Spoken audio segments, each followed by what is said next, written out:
Kasi nga, hindi na sila makapag-aaral ng kolehiyo. Never. Kasi may utang sila, may balanse sila sa private college or university na pinasukan nila. Hindi na sila makapag-enroll sa ibang university, sa ibang colleges, kasi nga, ipit na yung dokumento nila doon sa may former college na pinasukan nila dahil sa mga balanse.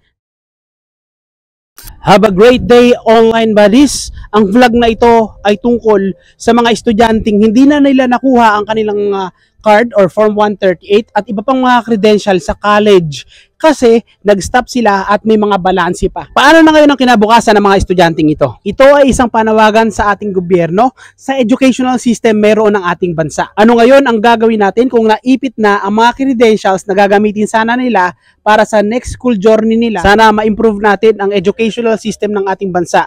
Kasi maraming mga estudyante ang may nananawagan na sana ay i-release ang mga documents or yung mga credentials nila na naipasa sa college. Ito kasi ang kakailanganin nila para makapagsimula muli sila. Paano ngayon kung naipit yung credentials nila sa college kung saan meron silang balanse? May mga hindi pa sila nabayarang tuition. Paano sila makakapagpatuloy ng pag-aaral ngayon?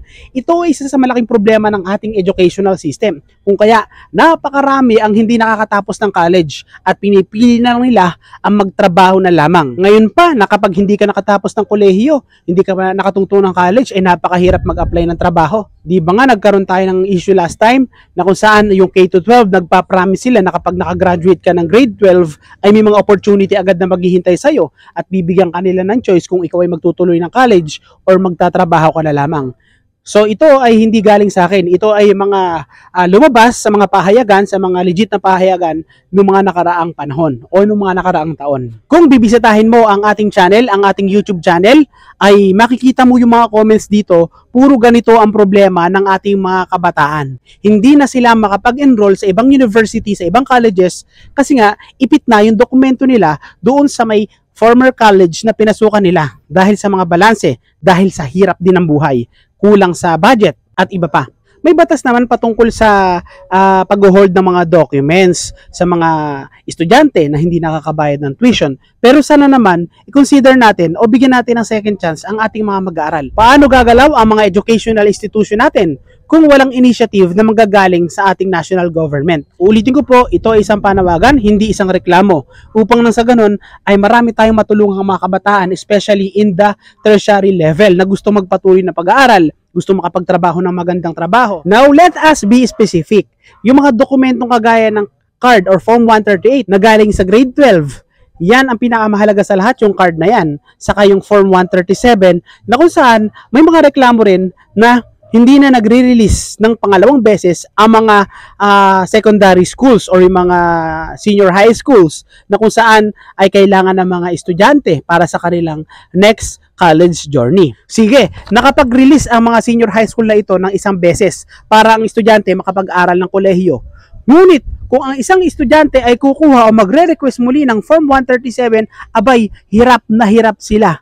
Ano ngayon ang gagawin natin? Paano na? Paano tayo makakatulong sa bansa natin kung nahahadlangan sa pamamagitan nito ang pag-aaral ng mga estudyante, ang pagkuha ng magandang future? Kaya ako, malakas ang loob kong sabihin ito in front of the camera because I believe na kapag narinig ito or napanood ito ng ating government or representative, ay maikukonsidera nila ito upang pag-aralan at magkaroon ng amendment sa ating mga batas, lalong-lalo na yung mga executive order na kung saan ay makakatulong sa pag-unlad ng ating bansa or national progress. Sobra nalulungkot ako kasi napakaraming comments sa ating YouTube channel kung saan hindi ko masagot. Kasi marami sa kanila talagang nag-stop na ng pag-aaral. Yung iba dito mga nakatambay na lang, yung iba nagsipagtrabaho na lang kung saan-saan.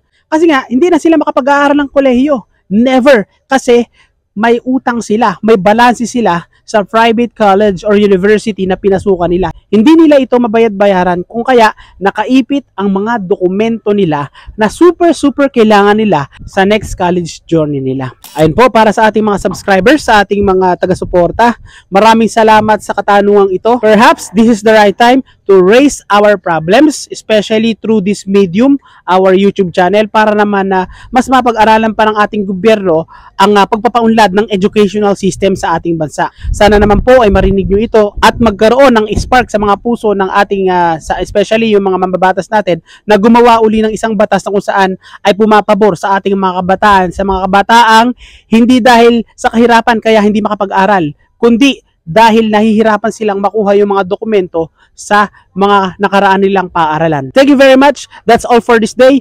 Always remember that every human is a student in this giant classroom called life. Thank you. Maestro Bino Lessons.